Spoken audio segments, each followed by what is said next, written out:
In today's video, I'm going to teach you how to make a drop-down list in Google Sheets. If you've ever wanted cleaner inputs, consistent categories, or fewer typos in your spreadsheet, a drop-down list is the perfect tool. I'll walk you through the exact clicks, explain what each choice means, and share a few helpful tips along the way. Start by opening your Google Sheet and navigating to the spreadsheet where you want the list. Click the cell you want to use for the drop-down so it's highlighted.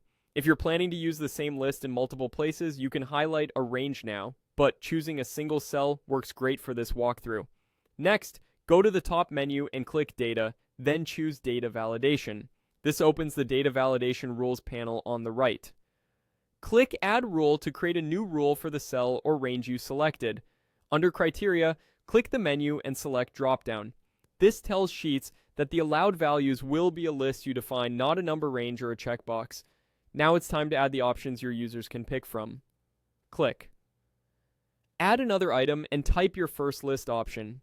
You can repeat this to add as many choices as you need. Keep the wording clear and consistent, since whatever you type here is exactly what will appear in the cell later. If you're standardizing something like status or priority, think about the exact labels you want people to use. Below the items, you'll see a style selector for how the dropdown appears. Click the drop-down style menu and choose the look you prefer, such as a compact arrow or colored chips. The chip style can make options stand out visually, which is helpful on busy sheets. When your items look good, click Done to save the rule. To test it, click the cell you highlighted earlier. You'll see the drop-down indicator appear. Click it and select one of your items. The cell will populate with the value you chose, ensuring consistent data every time. A few quick tips before we wrap up. If you need this rule in more places later, you can copy that cell and paste it to other cells to carry the dropdown with it.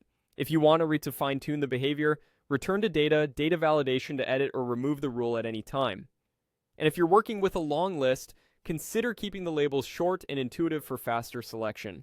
That's it. Your drop-down list is ready to use and easy to maintain.